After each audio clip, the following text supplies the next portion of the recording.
शुरू अल्लाह के नाम से जो बहुत मेहरबान और निहायत रहम वाला है। अस्सलामु अलैकुम वरहमतुल्लाहि वबरकातुहू। पिछली वीडियो में मैंने अपने तजुर्बे से आपको कुछ काम की बातें बताने की कोशिश की है। उम्मीद है कि आप लोगों को ये कारआमद साबित हुआ हो। मदीना मस्जिद नबी की ज़ियारत के बाद 8 से 10 रोज़ की रिहाइश के बाद आप मक्का की तरफ रवाना होंगी। अगर जहाज़ आपको पहले मदीना पहुंचाता है तो आप बाद में मक्का जाएंगी, और अगर पहले मक्का पहुंचती हैं तो पहले हज करेंगी फिर मदीने के लिए रवाना होंगी। ये आपके जहाज़ के शेड्यूल पर मुनहसर करता है। मक्का में कमाबेश 1 महीना रहना होगा। मक्का में रिहाइश ज़्यादातर अजीज़ा में रखते हैं। आप हज कमेटी की तरफ से जा रही हैं तो अजीज़ा में आपको अच्छा लगेगा, इसलिए कि अजीज़ा में बग़ैर महरम ख़वातीन का इंतज़ाम बिल्कुल अलग बिल्डिंग में देते हैं। पूरी बिल्डिंग में कोई भी नामहरम नहीं होगा। हर तरफ ख़वातीन ही मिलेंगी। लिफ्ट में, होटल की लॉबी में, होटल की मस्जिद हॉल में, कॉरिडोर में, हर तरफ आपका ही राज होगा। आप ऐसा महसूस करेंगी कि आप वीमेंस हॉस्टल में रह रही हैं। बिल्डिंग के हर फ्लोर पर कई किचन होगा। हर विंग में एक किचन होगा। हर किचन में एक फ्रिज, एक गैस चूल्हा, ठंडा गर्म पानी 24 घंटे मुहैया रहता है। अगर गैस ख़त्म हो जाए तो वो फौरी गैस सिलेंडर लगा देते हैं।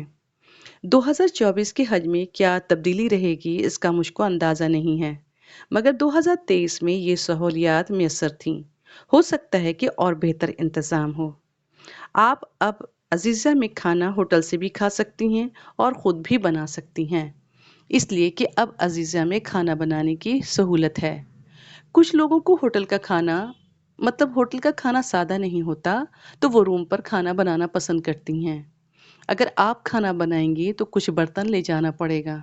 कम से कम बर्तन भी लेती हैं तो एक छोटा कुकर, एक छोटा भिगोना या देगची, एक कढ़ाई छोटी, प्लेट, गिलास, कप, चमचा और एक सॉस पैन चाय की आदत है तो ज़रूर रखें। इतना बर्तन ठीक रहता है। अगर कुछ लोग रोटी खाना पसंद करते हैं तो बेलन, चकला, तवा हमने देखा कुछ ख़वातीन लाई थीं। अगर आप गले में कुछ ले जाना चाहती हैं तो कच्चा दाल, कच्चे चावल, चीनी, नमक, कुछ मसाला पाउडर कर लें, कुछ गरम मसाला ले लें, काली मिर्च का पाउडर ज़रूर रखें, इसलिए कि अगर अंडा वंडा बनाती हैं तो उस पे छिड़क के खा सकती हैं आप। और अगर एक 1 पॉट मिक्सर मिनी हो तो वो आप रख सकती हैं, अगर आपको लगता है तो। अगर 2 लोग रहती हैं तो आप 2 लोग जा रही हैं तो आप सामान शेयर कर सकती हैं। ऑयल मत रखिएगा, ना ऑयली चीज़ें रखिएगा। स्टोर, अज़ीज़िया में छोटे छोटे स्टोर जिनको बकाला कहते हैं आपकी बिल्डिंग के आसपास ही होंगे, जहां हर तरह के ज़रूरी सामान आपको मिल जाएंगे। वो खाने से लेकर खाना पकाने तक की तमाम अशिया मिल जाती हैं। अंडा, ब्रेड, गोश्त, मछली, आलू, प्याज, अदरक, लहसुन, मिर्च, पुदीना वगैरह वगैरह।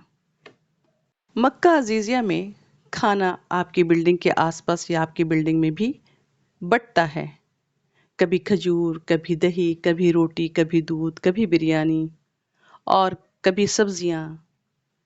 खाने के अलावा जानमाज़, तस्बीहें भी मिलती हैं। और जब ये चीज़ें बँटती हैं तो ख़वातीन की एक लंबी लाइन होती है, और जो ख़वातीन हज करने आई हैं वो ऐसा भी करती हैं कि लाइन तोड़ के बीच से घुसने की कोशिश करती हैं, जो कि मुनासिब नहीं।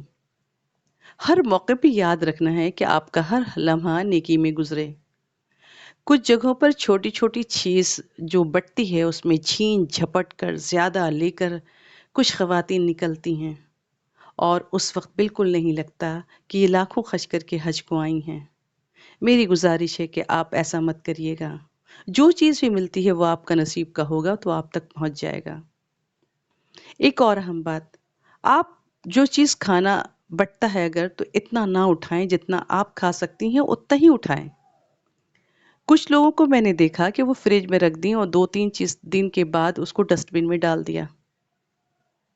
ऐसा मत करिए।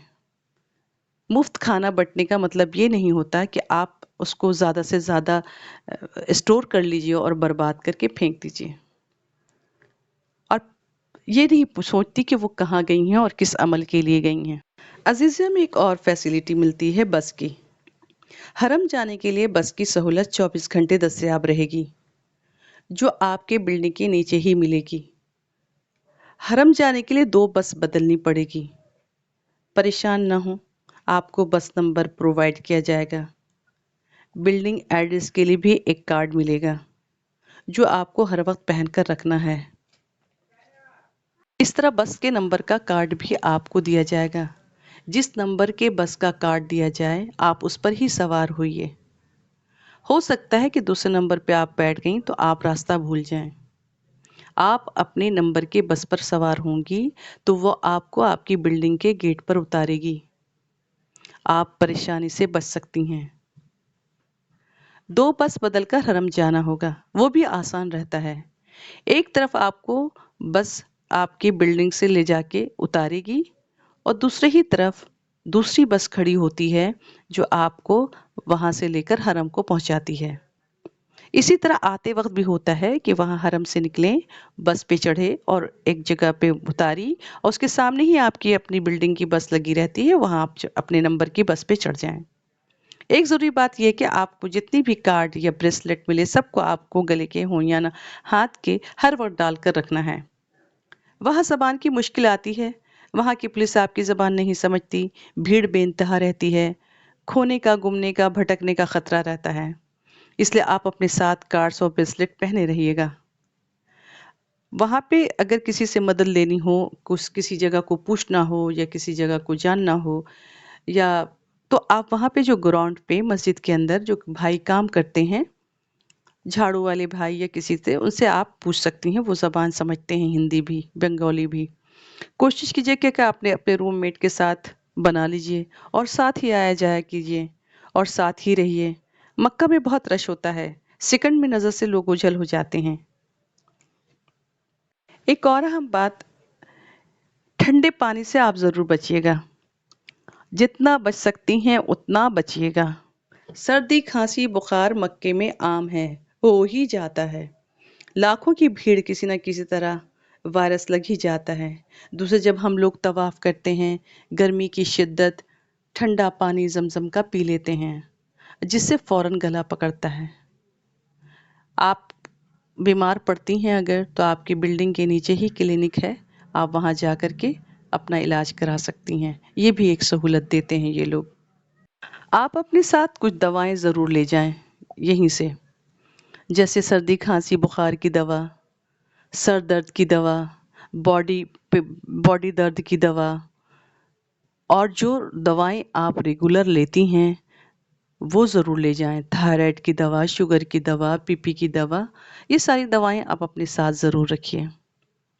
چوتھی اہم بات، وہاں کچھ بھی سامان گرا ہو اس کو مت اٹھائیں، وہ سونا ہو، وہ چاندی ہو، کسی کا بٹوا ہو، پیتل ہو، تانبا ہو، کوئی بھی ایسی چیز، اشیاء مت اٹھائیے گا۔ ہر جگہ CCTV کیمرہ لگا ہوتا ہے، خدا نہ خواستہ آپ نظر میں نہ آ جائیں۔ کوئی بھی بڑی چیز کو اٹھانا وہاں جرم ہے۔ پانچویں اہم بات، وہاں کا قانون بہت سخت ہوتا ہے، ان کو اپنا نظام بنائے رکھنا ہوتا ہے۔ لاکھوں لاکھ کی بھیڑ کو وہاں کی انتظامیہ نظم و ضبط برقرار رکھنے کے لیے جو قانون لاگو کرتی ہے، آپ اس کا خیال ضرور رکھیے گا۔ آپ اس کو توڑنے کی کوشش مت کیجیے۔ جو راستہ آنے جانے کے لیے بتاتے ہیں آپ وہیں سے آیا جایا کیجیے۔ کچھ لوگ زبردستی کرتی ہیں، اس کا فائدہ نہیں، بلکہ آپ کا امپریشن خراب ہوتا ہے۔ یہ تھی کچھ ضروری باتیں جو آپ کو کہنی تھی۔ اس کے علاوہ کوئی بات یاد آئی تو میں آپ کو عمرہ کے بیان میں ضرور بتاؤں گی۔